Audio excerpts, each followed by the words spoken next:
안녕하십니까 성도 여러분. 4월 19일 월요일 말씀대로 365 시작하겠습니다. 오늘 말씀은 열왕기상 15장부터 시작해서 17장까지의 말씀입니다. 이 말씀은 본격적인 분열 왕국에 대한 역사에 대해서 기록을 하고 있는데요. 남유다에는 아비암, 아사 왕에 대해서 기록을 하고 있고, 그리고 북이스라엘 같은 경우에는 나답, 바하사, 엘라, 시므리, 오므리, 그리고 우리가 너무나 잘 알고 있는 악한 왕, 아왕에 대해서 기록을 하고 있습니다. 이 두 왕국의 왕권에 대해서 비교를 할 수 있을 텐데요. 남유다 같은 경우에는 비교적 북이스라엘에 비해서 안정적으로 왕권이 유지되는 것을 알 수 있습니다. 또 그럴 것이 이 왕가의 정통성이 바로 남유다에 있었기 때문입니다. 르호보암으로 시작된 그 왕권이 이들로부터 이어지기 때문에 왕권은 다소 안정적으로 지내는 것을 알 수 있습니다. 하지만 수적으로 열세였기 때문에 이방 나라의 도움을 받아서 살아가는 어려운 지경에 처해 있게 되었습니다. 반면에 북이스라엘 같은 경우에는 그래도 여러 지파가 모여 있었기 때문에 부강한 나라였지만 숱한 배신으로 인해서 여러 명의 왕이 등장하였습니다. 방금 말씀드렸던 북이스라엘 왕들처럼 많은 왕들이 바뀌게 되죠. 그리고 아방에 와서야 그나마 안정세를 취하게 됩니다. 이렇게 왕을 소개하고 여러 왕이 등장하게 되지만 성경은 사실 이 왕들에 대해서 관심이 크게 없었습니다. 오히려 이 왕들을 소개하는 초대에 보시면 아주 특징적인 재미있는 구절이 드러나게 되는데요. 이렇게 이야기를 합니다. 여호와 보시기에 정직하게 행한 왕, 선한 왕은 여호와 보시기에 정직하게 행하였다라고 기록하고 있고요. 하나님 보시기에 악한 왕, 그 악한 왕들은 여호와 보시기에 악을 행하였다라고 이야기를 하고 있습니다.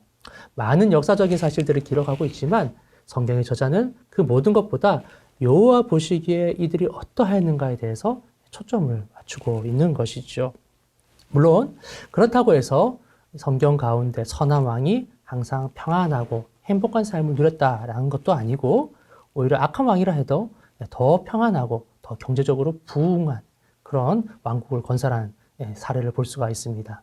우리가 알고 있는 아합 왕도 사실 성경에서는 악한 왕이라고 이야기하고 있지만 경제적으로나 정치적으로 굉장히 이 왕국을 안정적으로 다스렸던 것을 알 수 있습니다. 그의 재위 기간이 22년인데 다른 북이스라엘 왕에 비해서 상당히 긴 재위 시간을 가진 것을 볼 수 있는데, 그만큼 아합 왕이 그 왕국을 잘 다스렸다는 것을 알 수가 있죠. 우리가 중요한 것은 이러한 상황 가운데서 그럼에도 불구하고 우리는 어떠한 것을 따를 것이냐라는 것이죠. 오늘의 말씀처럼 여호와 보시기에 우리가 어떻게 서야 한다는 말씀입니다. 코로나 시대에 접어들어서 우리는 더 이상 함께 모이기가 참 쉽지 않은 그런 시절을 겪고 있습니다. 과거에는 많은 사람들과 더불어 이야기도 나누고 특별히 우리의 신앙에 대해서 서로를 점검해 줄 수 있는 그런 풍성한 공동체 생활을 경험할 수 있었습니다. 그러나 지금 이 시절에는 홀로 서며 홀로 자신의 신앙을 유지해야 하는, 지켜야 하는 참으로 어려운 시대입니다. 하나님 앞에 홀로 서며 하나님 앞에 정직해야 되는 것이죠. 저는 이 말씀, 특별히 여호와 보시기에 어떠하냐라는 그 말씀이 이 시대에 참 맞는 말씀인 것 같습니다. 여호와 보시기에 여러분들은 어떠합니까?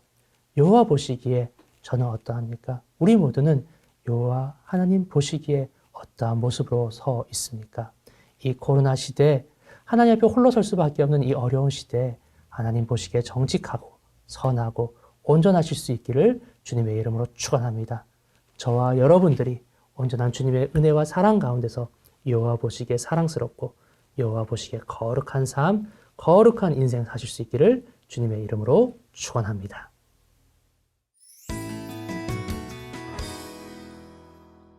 (4월 19일) 월요일입니다. 이번 한 주간도 부활하신 예수님과 함께 동행하는 축복의 한 주간이 되시기를 바랍니다. 오늘 함께 읽을 말씀은 열왕기상 17장 9절입니다. 너는 일어나 시돈에 속한 사르밧으로 가서 거기 머물라. 내가 그곳 과부에게 명령하여 네게 음식을 주게 하였느니라. 아멘. 아합이란 사람이 북왕국 이스라엘의 왕이 되었는데 너무도 악하였습니다. 이는 시돈의 공주로서 아합의 아내가 된 이세벨이라는 여인 때문이기도 했습니다. 얼마나 간교한 여인인지 말할 수가 없습니다. 이때 하나님께서는 엘리야 선지자를 통해서 그 땅에 우로가 그칠 것을 말씀하셨습니다. 열왕기상 17장 1절을 보면 길르앗에 우고하는 자 중에 디셉 사람 엘리야가 아합에게 말하되 내가 섬기는 이스라엘의 하나님 여호와께서 살아계심을 두고 맹세하노니 내 말이 없으면 수년 동안 비도 이슬도 있지 아니하리라 하니라. 이렇게 말씀했습니다. 그리고 하나님께서는 엘리야를 그리 시냇가에 숨기시고 까마귀를 통해서 떡과 고기를 공급하여 주셨습니다. 그러다가 시냇물이 마르자 오늘 읽은 것처럼 사르밧에 있는 과부의 집으로 엘리야를 보내시게 된 것입니다. 여러분 이걸 통해서 생각할 것들이 있죠. 첫째로 기근이 임할 때, 가뭄이 임할 때, 고통이 임할 때 하나님께서는 당신의 종 엘리야를 피할 곳을 주셔서 숨기셨다는 것입니다. 그래서 그는 그리 시냇가에도 숨었고 그리고 나중엔 사르밧 과부의 집에도 은신하면서 때가 되길 때까지 기다린 것을 보게 됩니다. 아무리 어려운 때가 와도 하나님께서는 택하신 사람들을 숨기시고 보호하신다는 것을 알 수 있습니다. 두 번째로 엘리야를 숨기고 또 그에게 먹거리를 제공했던 사르밧의 과부는 그로 인해서 오히려 복을 얻게 되었다는 것입니다. 이 여인은 본래 아들 하나를 데리고 살던 극심한 가난의 여성이었습니다. 그렇게 가난한 여성에게 엘리야를 부양할 책임을 맡기시는 것은 너무 잔인해 보이지 않습니까? 그런데 오히려 이것이 그녀에게 임한 하나님의 복이었습니다. 이에 관해서 예수님께서 누가복음 4장 25절과 26절에서 다음과 같이 말씀합니다.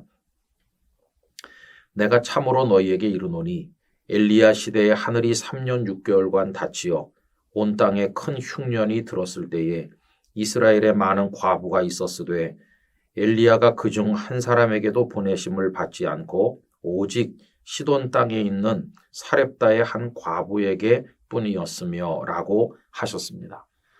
엘리야가 이 과부에게 간 것이 오히려 과부에게는 복이요 은혜라 하는 말씀이죠. 때때로 사명은 복의 변신이기도 합니다. 사명을 감당하다가 복을 받게 되는 거죠. 이 여인이 엘리야를 물리치지 아니하고 함께 지내게 되었을 때 그녀 가정에 가루와 기름이 떨어지지 않았는데 열왕기상 17장 15절과 16절을 읽겠습니다.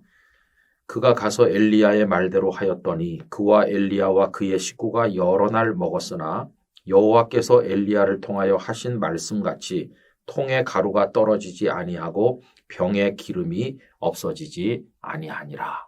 여러분 그 기근에 이 과부의 가정에 먹거리가 계속 공급되었으니 얼마나 큰 은총입니까? 더구나 얼마 후에 과부의 아들이 죽었지만 하나님께서는 엘리야를 통해서 다시 살리셨습니다. 22절에 보면 여호와께서 엘리야의 소리를 들으심으로 그 아이의 혼이 몸으로 돌아오고 살아난지라고 말씀하였습니다. 여러분 하나님의 백성이라고 자처하던 이스라엘 땅에는 극심한 기근이 있는 반면에 하나님의 백성들이 경멸하던 한 이방인 여인의 가정에는 하나님의 은총이 임하였습니다. 시대가 혼란하고 어려울수록 그 틈새에서 우리들은 하나님의 은혜를 바라보아야 됩니다. 이 여인과 엘리야는 극심한 기근 속에서도 하나님의 은총을 입지 않았습니까?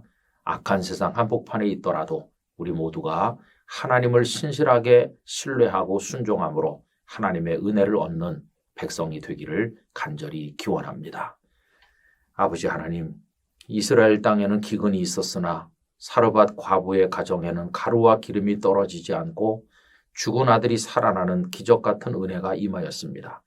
하나님께서 당신의 종들을 어떻게 돌보시는가 오늘 말씀에서 깨닫습니다. 세상이 어지럽고 악하다 할지라도 하나님의 백성들인 저희들을 지키시고 인도하시고 보호하실 줄 믿습니다.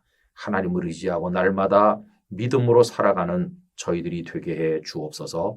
예수님의 이름으로 기도하옵나이다. 아멘.